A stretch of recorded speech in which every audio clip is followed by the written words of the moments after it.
우리에게 주시는 하나님 말씀은 사도행전 18장 24절에서부터 19장 7절까지의 말씀입니다.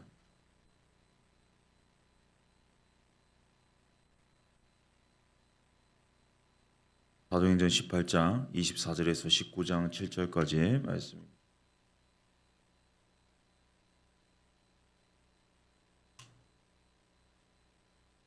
사도행전 18장 24절에서부터 19장 7절까지를 함께 교독하도록 하겠습니다. 알렉산드리아에서 난 아볼로라 하는 유대인이 에베소에 이르니 이 사람은 언변이 좋고 성경에 능통한 자라. 그가 일찍이 주의 도를 배워 열심으로 예수에 관한 것을 자세히 말하며 가르치나 요한의 세례만 알 따름이라. 그가 해당에서 담대히 말하기 시작하거늘 브리스길라와 아굴라가 듣고 데려다가 하나님의 도를 더 정확하게 풀어 이르더라. 아볼로가 아가야로 건너가고자 하므로 형제들이 그를 격려하며 저들에게 편지를 써 영접하라 하였더니 그가 감에 은혜로 말미암아 믿은 자들에게 많은 유익을 주니 이는 성경으로서 예수는 그리스도라고 증언하여 공정 앞에서 힘있게 유대인의 말을 이기미르라. 아볼로가 고린도에 있을 때 바울이 윗지방으로 다녀 에베소에 와서 어떤 자들을 만나 이르되 너희가 믿을 때 성령을 받았냐 이르되 아니라 우리는 성령이 계심도 듣지 못하였노라. 바울이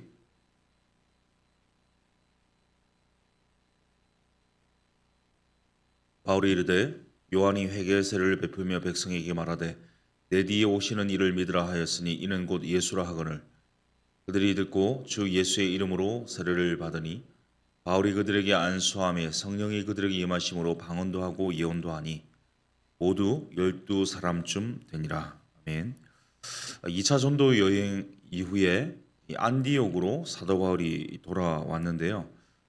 채 6개월도 되지 않아서 1차, 2차 전도 여행을 했던 이 장소들로 다시 돌아가면서 3차 전도 여행을 시작하고 있습니다. 오늘 본문 앞에 있는 18장 23절을 보시면요. 얼마 있다가 떠나 갈라디아와 부르기아 땅을 차례로 다니며 모든 제자를 굳건하게 하니라. 사도 바울이 3차 전도 여행을 시작하는 대목이거든요. 3차 전도 여행을 하는 목적이 나와 있습니다. 하반절에 있는 것처럼 모든 제자를 굳건하게 하기 위해서입니다. 왜냐하면 당시 예수님을 믿은 이 제자들이 바울을 통해서 예수님의 복음을 들은 이 교회들이 핍박을 받고 있습니다. 여러 가지 연유로 인해서 핍박을 받고 있었는데요. 그래서 이 교회가 흔들리는 상황이었기 때문에 그들의 믿음을 굳게 잡아주기 위해서 사도 바울이 3차 전도 여행을 시작하고 있는데요. 이 당시 에베소에는요, 브리스길라와 아굴라라는 부부가 이 사도 바울과 함께 있다가 사도 바울이 지금 안디옥으로 돌아간 시점 이때쯤 이 에베소에는 브리스길라와 아굴라 부부만이 있었습니다. 이때 생뚱맞게 한 사람의 인물이 등장하는 에피소드가 나오거든요. 우리 24절을 보시면요. 알렉산드리아에서 난 아볼로라 하는 유대인이 에베소에 이르니 이 사람은 언변이 좋고 이 성경에 능통한 자라. 이 아볼로가 등장하고 있습니다. 지금 이 사도 바울이 안디옥으로 갔다가 다시 에베소로 돌아오고 있는 여정 중에 있거든요. 이때 이 성경은 아볼로라는 인물을 부각시키는데요. 에베소에서 굉장히 대단히 유명한 인물이었습니다. 이 알렉산드리아 출신의 디아스포라 유대인이기도 했고요. 이 당시 아볼로라는 이름이 그리스의 신 태양신의 이름과 같았습니다. 이 아볼로가 어떤 사람이냐? 성경은 언변이 좋고 성경에 능통한 사람이었다 이렇게 표현하고 있는데 이 언변이 좋다라는 원어를 보니까 로기오스입니다. 이 두 가지 의미가 있는데 하나는 언변이 좋다라는 이 뜻이 있고요. 하나는 이 박식하다, 학식이 많다라는 뜻이 있습니다. 그러니까 이 로기오스가 쓰이고 있다라는 것은 이 아볼로가 이 박학다식하면서도요 언변이 좋은 사람이었다 이렇게 볼 수 있겠습니다. 거기다가 이 성경에 능통했다고 합니다. 이것은 이 성경 해석에 탁월성이 있었다. 이것을 보여주는데요. 25절에 보니까 같이 한번 읽겠습니다. 시작. 그가 일찍이 주의 도를 배워 열심으로 예수에 관한 것을 자세히 말하며 가르치나 요한의 세례만 알 따름이라. 그러니까 일찍이 예수님의 도를 배웠습니다. 그리고 열심히 예수의 관한 것을 자세히 말하고 가르쳤습니다. 설교가라기보다는 일종의 신학자에 가까운 사람이었는데요. 당시 이 명망이 있었거든요. 사람들이 굉장히 열광을 했습니다. 그래서 유대인 회당에서 항상 말씀을 전했는데 아까도 언급한 것처럼 아는 것이 많습니다. 그리고 해석도 탁월합니다. 거기다 말까지 잘합니다. 이게 사람들이 군중들이 또 회중들이 이 말을 반응을 하기는 하지만 문제는 뭔가 2% 부족합니다. 유명세를 떨쳤고 많이 모여서 많이 반응하고 이름도 떨쳤지만 열매가 있었다는 표현이 성경에 나오지 않거든요. 이 결실이 없었습니다. 뭔가 2% 부족한 겁니다. 자, 이때 이 아볼로가 한 번은 해당해서 이 말씀을 전하고 있는데 아까 사도 바울의 동역자이면서 에베소에 남겨졌던 이 브리스길라와 아굴라 부부가 이 말씀을 듣습니다. 26절에 그 대목이 나오는데 제가 읽습니다. 그가 회당에서 담대히 말하기 시작하거늘 브리스길라와 아굴라가 듣고 데려다가 하나님의 도를 더 정확하게 풀어 이르더라. 그러니까 브리스길라 아굴라가 들었을 때 말씀도 잘 전하고 이 박학다식한데 문제는 뭔가 부족한 겁니다. 그래서 아볼로와 함께 미팅을 하게 됩니다. 이 아볼로를 데리고 와서 그에게 바른 복음, 온전한 복음을 알게 합니다. 왜냐하면 지금 아볼로는요 요한의 세례만 알았지 이 성령의 세례, 예수의 이름으로 받는 세례에 대해서는 좀 부족했기 때문입니다. 그래서 이 브리스길라와 아굴라를 통해서 이 완전한 복음에 대해서, 온전한 복음에 대해서 이 아볼로가 듣게 됩니다. 왜냐하면 그 이후에 27절을 보니까요, 그 아볼로의 변화와 그 열매가 나오고 있거든요. 이 브리스길라와 아굴라를 만난 이후에 이 아볼로가 어디로 가냐면 에베소에 있다가 아가야로 건너갑니다. 이 아가야에서 복음을 전하거든요. 이 복음을 전하니까 어떤 일이 일어나냐? 이 아볼로의 메시지가 힘이 있었기 때문에 열매가 나타납니다. 믿는 자들이 있고 또 아볼로가 전한 말씀의 은혜로 인해서 유익을 얻었다. 그리고 유대인들과의 이 논쟁에서 이겼다 이렇게 표현하고 있습니다. 27절과 28절을 밝히고 있는데요. 그러니까 이 아볼로가 이전에 아주 언변도 능하고 또 박학다식하고 성경 해석도 탁월했지만 2%가 부족했거든요. 온전한 복음을 전하지 못했었는데 이제 온전한 복음을 아가에서 전하니까요. 이 풍성한 이 열매가 생겼다는 거죠. 자, 그런데 여기서 한 가지 이상한 이 부분이 있습니다. 왜 이상하냐면 분명 이 아볼로는 에베소에서 이 명망 있는 사람이었거든요. 이름도 날렸고 명예도 있고 유명하고 인기도 있는 사람인데 이 브리스길라와 아굴라를 통해서 복음에 대해서 정확하게 인지하고 나서 어디서 사역하냐면 에베소가 아니라 아가야로 옮겨서 복음을 전하고 있습니다. 이것은 아마도 추측해 보건데 이미 에베소에는 아볼로의 제자들이 참 많았거든요. 그러니까 제자들에게 그동안 가르쳤던 이 가르침이 그릇된 것을 인정하기가 아마 좀 창피하기도 했을 거고 또는 이 아볼로라는 사람 자신이 조금은 그것을 인정하는 것이 좀 힘들었던 모양입니다. 그래서 일종의 회피를 하고 있거든요. 아가야에 가서 바른 복음을 전하고 있습니다. 그러니까 자기의 제자들을 에베소에 남겨두고 그들에게 그동안 내 가르침이 잘못되었다라는 것을 다시 조종해 주는 것이 아니라 이 아가야로 회피해서 복음을 전하는 사역을 하고 있는데 그때 바로 그쯤에 이 바울이 에베소에 도착합니다. 우리 19장 1절을 같이 읽습니다. 시작. 아볼로가 고린도에 있을 때에 바울이 이 지방으로 다녀 에베소에 와서 어떤 제자들을 만나. 여기 어떤 제자들이 누구냐면 아볼로의 옛 제자들입니다. 아볼로가 완전한 복음을 듣기 전에 전했던 말씀을 듣고 요한의 세례를 듣고 이제 아볼로의 제자가 되었던 사람들인데요. 그들에게 바울이 묻습니다. 2절과 3절을 보면 그들과 대화를 나누는 장면이 나오는데요. 제가 한번 읽겠습니다. 이르되 너희가 믿을 때에 성령을 받았느냐? 이르되 아니라 우리는 성령이 계심도 듣지 못하였노라. 바울이 이르되 그러면 너희가 무슨 세례를 받았느냐 대답하되 요한의 세례니라. 그러니까 아볼로의 제자들이니까요. 요한의 세례밖에 모르는 겁니다. 이 아볼로에게 이 전수를 받았으니까. 그래서 그때 이 사도 바울이 성령에 대해서 들어봤느냐, 성령론에 대해서 묻는데 당연히 아볼로의 제자들은 듣지 못했다고 말하죠. 그러니까 그때 예수가 그리스도라는 사실을 알려주고요, 예수의 이름으로 이 세례를 줍니다. 예수가 그리스도라는 고백을 하니까, 이 선포를 하니까 이 아볼로의 제자들이요 예수님 믿게 되죠. 그러니까 이제 거기서 예수의 이름으로 세례를 줍니다. 사도 바울이 이 복음을 전파하는 장면이 4절 5절에 나오거든요. 우리 같이 읽겠습니다. 시작. 바울이 이르되 요한이 회개의 세례를 베푸며 백성에게 말하되 내 뒤에 오시는 이를 믿으라 하였으니 이는 곧 예수라 하거늘 그들이 듣고 주 예수의 이름으로 세례를 받으니.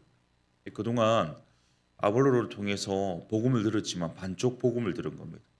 이 온전한 복음을 듣지 못했기 때문에 예수가 그리스도라는 이 복음, 온전한 복음을 듣고 나니까 예수님을 믿게 되고 예수님을 영접하게 되었습니다. 그 아볼로의 제자들이 이제 비로소 예수의 제자가 된 거거든요. 사도 바울이 그들에게 세례를 베풉니다. 이 세례를 베푸니까요, 성령께서 임하시는 장면이 나옵니다. 우리 6절과 7절에 나오는데 6절 7절을 같이 읽습니다. 시작. 바울이 그들에게 안수함에 성령이 그들에게 임하심으로 방언도 하고 예언도 하니 모두 12사람쯤 되니라. 아멘. 우리가 기본적으로 알고 있듯이 예수를 믿을 때 성령이 내주하시는데 왜 여기는 좀 시간적 격차가 있느냐 이렇게 물으실 수 있는데, 당시 이 사도행전에 나오는 여러 가지 장면들은요, 가시적인 이 성령이 임하시고 예수를 믿고 나서 성령이 임하시는 것을 가시적으로 이 보여줄 필요성이 있었습니다. 왜냐하면 예수를 믿었다는 이 변화를 사람들이 인지하지 못하기 때문에 이 성령이 이 오셨음을 대해서 가시적으로 보여줄 필요가 있었기 때문에 6절에 보니까 이 성령이 임하시는 이 표현이 가시적으로 드러나거든요. 방언도 하고 예언도 함으로써 이 사람들이 진짜 예수님 믿으니까 성령이 함께 하시구나, 이것을 눈으로 보여주었습니다. 이때 아볼로의 제자들이요 12명쯤 예수 그리스도를 영접하고 사도 바울을 통해서 예수의 이름으로 세례를 받고요, 성령 체험도 하게 됩니다. 사도 바울이 우리가 에베소에서 두란노 서원을 열어서 2년간 성령 강론을 했다는 것을 우리가 알고 있는데요, 아마도 이 12명이 에베소 교회와 두란노 서원의 코 멤버가 되었던 것으로 보입니다. 이후에 로마서 16장에 보면 로마로 파송한 선교 사역을 했던 중심 인물들이 바로 이 사람인 것들로 추측해 볼 수 있는데, 이때 아볼로는 아까 말씀드린 것처럼 고린도에서 사역을 하고 있었습니다. 자신의 제자들은요 사도 바울이 전한 복음을, 온전한 복음을 듣고 회심하고 이제 성령까지 충만하게 되었는데, 이 아볼로는요 자기 제자들을 돌아보지 않고 오히려 우선적으로 이 고린도 지역에서 복음을 전했는데, 고린도는 이미 교회가 있었습니다. 사도 바울이 전한 복음을 듣고 이 교회가 형성되어 있었는데, 아까 말씀드린 것처럼 아볼로가 어떤 사람이냐, 이 박학다식한 사람이죠. 언변도 달변입니다. 거기다가 성경 해석도 탁월한 데다가 이제는 온전한 복음을 전하니까 이 고린도 교회의 성도들 중에 이 열성 팬들이 생겼습니다. 예수의 제자가 되어야 되는데 이 아볼로의 제자가 되고 있거든요. 이제 아볼로가 고린도에 도착해서 복음을 전한 것이 주후 53년입니다. 사도 바울이 이 고린도 교회의 문제를 언급하면서 이 문제 해결을 위해서 이 고린도 전서를 쓴 시기가 주후 55년이거든요. 2년간의 공백이 있는데요. 이 아볼로가 이렇게 자신이 설교를 하고 복음을 전한 이후에 고린도 교회의 문제에 대해서 사도 바울이 서신서를 쓰고 있으니까 약 2년간의 이 공백이 있는데요. 그동안 이 고린도 교회 안에 이 파벌이 생겼습니다. 어떤 파벌이 생겼냐면 이 바울파가 생겼고요, 아볼로파가 생겼고요, 베드로파와 그리스도파도 있었습니다. 물론 영향력이 컸던 것은 이 바울파와 아볼로파였던 것으로 보입니다. 그래서 고린도서 3장에 이것을 언급하면서 사도 바울이 표현하고 있습니다. 우리 4절부터 7절을 보면 제가 읽겠습니다. 어떤 이는 말하되 나는 바울에게라 하고 다른 이는 나는 아볼로에게라 하니 너희가 육의 사람이 아니리요 그런즉 아볼로는 무엇이며 바울은 무엇이냐? 그들은 주께서 각각 주신 대로 너희로 하여금 믿게 한 사역자들이니라.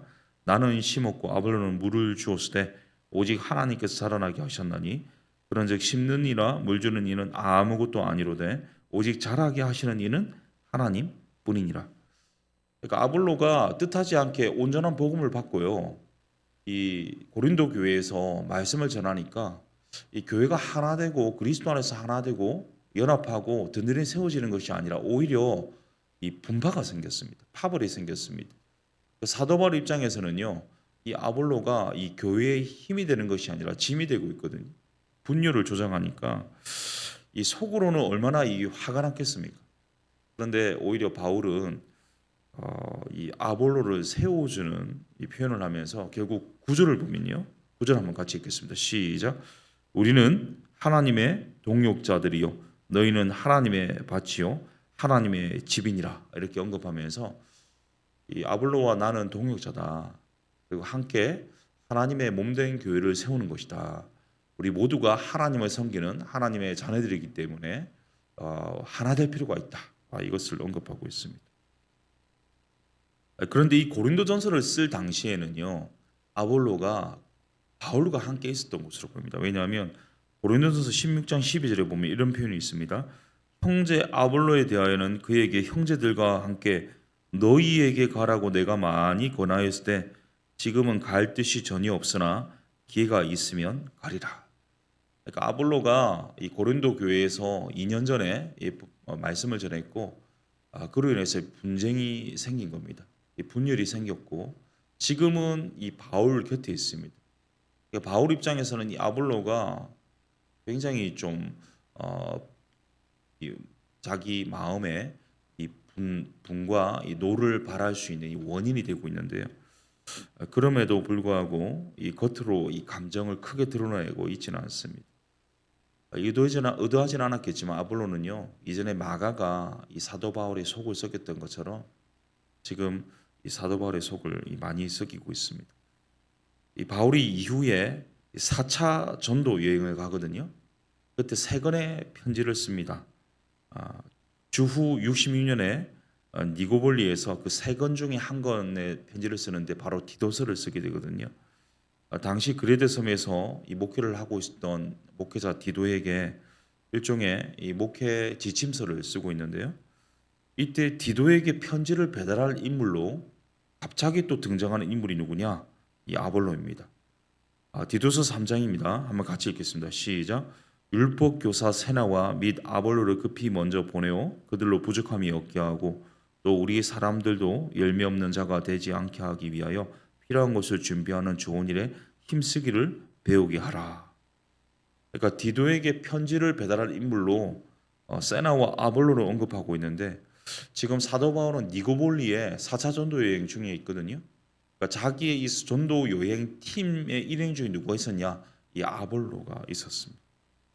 그러니까 디도에게 뭐라고 하냐면 세나와 아볼로를 통해서 이 편지를 지침서를 전달할 테니까 그들을 잘 대접하고 영접할 뿐만 아니라 그들에게 좀 잘 배워라 이렇게 말하고 있습니다. 그러니까 아볼로가 사도 바울의 근심이었는데요. 3차 전도 여행 후에 4차 전도 여행 하는 시기까지 지금 11년의 시간이 흘렀거든요.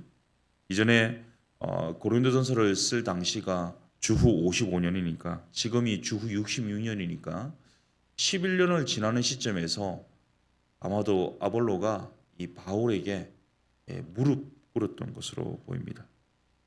그래서 이전에 조금은 팽팽한 갈등 관계에 있었지만 지금은 완전히 좋은 관계가 되어서 이제는 아볼로를요 기꺼이 자신 있게 디도가 목회하는 그 교회에 이 강사로 보냅니다.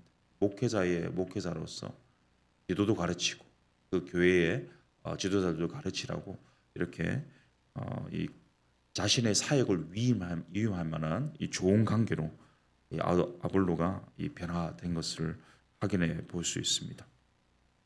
사랑하는 성도 여러분, 이 아볼로가 어떤 사람이라고 말씀드렸습니까? 은사가 많은 사람이었습니다.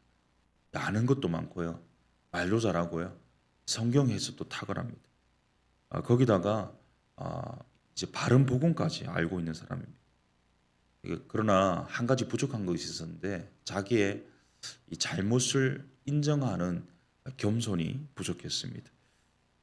열매가 있고 사람들도 따랐지만 그 잘못을 인정하는 그 겸손이 없었기 때문에 의도하진 않았지만 교회 분열을 조장하기도 했습니다. 공동체의 문제를 야기시켰습니다. 그렇게 은사가 많았던 아볼로도 교회 공동체에 어려움을 주었거든요.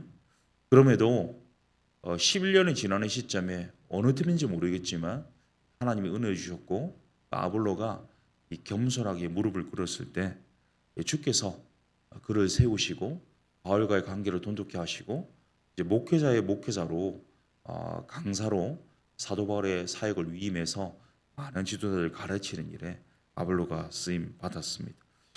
3세기 교보였던 성 어거스틴이 말한 지침이 우리에게도 좀 주제하는 바가 있는데요. 첫째도 겸손이요, 둘째도 겸손이요, 셋째도 겸손이다. 이런 미덕을 가지고 어저께 우리 주일 말씀을 통해 선교사님이 하늘과 땅을 이어주는 그리스도 안에서의 이 하나 되게 하는 일이 이 교회의 사역이라고 말씀해 주시지 않습니까? 예수님 더 사랑하기 때문에 우리가 받은 은사가 얼마나 되든지 간에 겸손하게 교회를 섬길 뿐만 아니라 이웃을 향해서 이 온전한 복음을 전함으로 말미암아 진정한 미셔널 라이프를 미셔널 라이프의 삶을 살 뿐만 아니라 하나님께 귀하게 쓰임 받는 우리 모두 될 수 있기를 예수님의 이름으로 축복합니다. 우리 함께 기도하기를 원하는데 베드로전서에는 이런 말씀이 있습니다. 잘 아는 말씀인데요. 하나님의 능하신 손 아래에서 겸손하라. 때가 되면 너희를 높이시리라. 하나님이 사도 바울을 다루셨지 않습니까? 아주 배운 것도 많고 똑똑했지만 바른 복음을 알지 못해서 사도 바울을 다루셨죠. 그리고 마가 요한도 다루셨습니다. 그리고 오늘 본문을 다뤘지만 이 아볼로도 하나님께서 훈련시켜 주셨습니다. 우리가 믿음 생활 예수 그리스도의 제자로 살아가는 여정 가운데는 우리에게 필요한 미덕이 있습니다. 바로 첫째도 겸손이요, 둘째도 겸손이요, 셋째도 겸손입니다.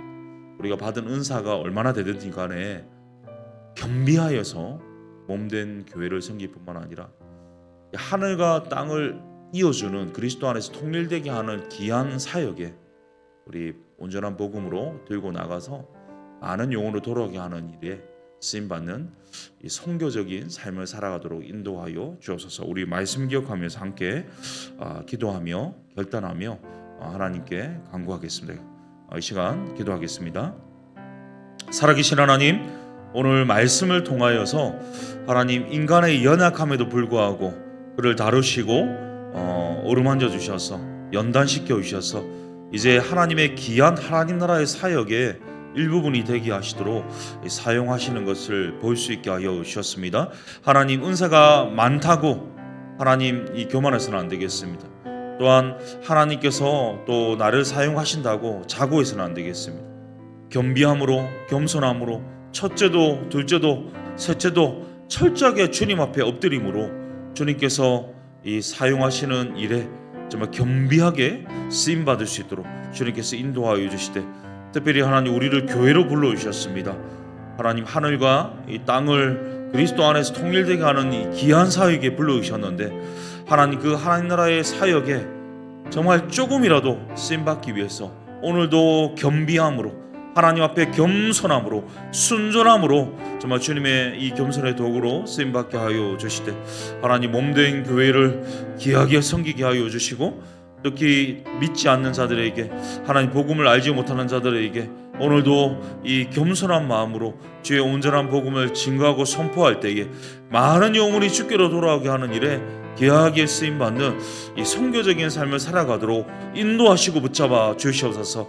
하나님 우리의 연약함을 다루시는 하나님 정말 나의 이 완악함과 이 제약됨이 있다 할지라도 주님께서 십자가의 구속의 은혜로 겸비하게 하시고 또 하나님 고쳐주셔서 정말 주님의 놀라운 이 영광 가운데 주님의 나라의 귀한 도구로 쓰임받도록 사용하여 주시옵소서.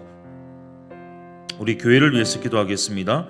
세워주신 리더들을 위해서 기도해 주십시오. 담임 목사님과 운영위원들, 순장들, 정치자들, 부교육자를 위해서 기도해 주시고, 우리 6월에 사역들이 있습니다. 어저께 더사랑 미션 컨퍼런스 첫째 날이었고요. 우리 또 이번 주 돌아오는 주에는요, 우리 김미환 선교사님을 모시고 또 우리 교회가 나아가야 할 또 선교의 방향들을 모색합니다. 하나님께서 어제도 은혜 주셨지만 또 둘째 주, 셋째 주 이삭 선교사님 통해서도 김미환 선교사님 통해서도 말씀하여 주시고 가장 적실하고 적합하고 적절한 말씀 주시고 우리 교회가 그 모든 말씀에 아멘으로 결단하고 정말 하나님께서 정말 사용하시는 이 선교적인 이 교회로 쓰임 받을 수 있도록 주님께서 우리 강사님들 붙잡아 주시고 우리 가운데도 은혜 주시도록 기도했으면 좋겠고요. 우리 계속해서 우리 9주간의 미셔널 라이프 시리즈가 진행됩니다. 이 더사랑 미션 컨퍼런스 이후에도 담임 목사님 통해 선포되는 이 말씀을 통해서 하나님께서 우리에게 하나된 마음과 일치된 생각을 허락하여 주시도록 특별히 풍삼초를 통해서 바른 복음이 증거되고 있는데요. 우리 풍삼초 2기 모임 때마다 만남 때마다 하나님께서 이 복음에 우리가 노출되게 하시고 재헌신하게 하시고 예수를 그리스도로 고백하게 하여 주셔서 이번에 따르미들 중에 예수님 알지 못하는 사람들, 복음을 제대로 듣지 못한 사람들 이번 계기를 통해서 예수님을 인격적으로 만나고 세례도 받고 성령 충만하는 주님의 제자들이 될 수 있도록 주님 간섭하시고 역사하여 주옵소서. 우리 세워주신 리더들을 위해서 우리 교회 사역 중에 특별히 더사랑 미션 컨퍼런스와 미셔널 라이프 시리즈와 풍삼초를 위해서 함께 기도하시고 또 개인 기도하시고 돌아가도록 하겠습니다. 기도하겠습니다. 살아계신 하나님 아버지, 또 우리 교회 가운데 허락하신 여러 가지 사역들이 있습니다. 하나님 특별히 더사랑 미션 컨퍼런스를 통하여서 미셔널 라이프로 우리를 초청하시는 주님의 이 마음을 깨닫기를 원합니다. 우리가 가졌던 고정관념들, 편견들, 선교에 대한 생각들 모두 내려놓고 주님께서 주시는 말씀 앞에 반응할 수 있기를 원합니다. 하나님, 이 바른 이 복음 앞에서 철저하게 하나님 재헌신하는 결단이 있기를 원합니다. 특별히 하나님 아버지, 우리가 가졌던 이 편견, 선교에 대한 편견을 내려놓고 하나님께서 그려주시는 정말 미셔널 라이프의 삶을 살기로 결단합니다. 우리 교회 모든 성도님들 한 분 한 분 붙잡아 주셔서 정말 하나님의 부르심 앞에 하나님 사랑하기 때문에 다시 한번 순종하고 또 재헌신하는 시간이 될 수 있기를 원하고, 김미환 선교사님과 이삭 선교사님 통해서 하나님 말씀이 선포될 때에 결단하고 변화되는 은혜가 있도록 주님께서 역사하여 주시옵소서. 특별히 풍삼초를 통하여서 이 복음에 대해서 우리가 함께 이금이와 따름이가 또 반응하는 시간을 가지게 하시니 감사합니다. 하나님 복음을 통하여서 정말 다시 한번 이 복음 앞에 노출됨으로 우리 이금이들은 새롭게 복음에 또 재헌신하는 시간이 되기를 원하고, 이 따름이들 가운데 예수님 알지 못하는 사람들 이번 계기를 통해서 예수가 그리스도이심을 고백하게 하여 주시고 인생의 참된 행복과 참된 삶의 목적을 찾을 수 있는 놀라운 계기가 될 수 있도록 주님께서 간섭하시고 역사하여 주시옵소서. 세워주신 우리 모든 리더들 한 분 한 분 붙잡아 주시고 성령의 충만함 주시고 하나님 은혜 덧입혀 주셔서 하나님 기뻐하시는 또 사역 감당하도록 도와주옵소서. 이 아침에 우리 각자가 드리는 개인의 간구와 이 부르짖음과 이 탄식과 작은 신음에도 하나님 외면하지 마시고 응답하여 주시고 신실하게 역사하여 주시옵소서. 주님 의뢰합니다. 주님 함께 하시고 일하여 주시옵소서. 주님 의뢰합니다. 예수님의 이름으로 기도드립니다.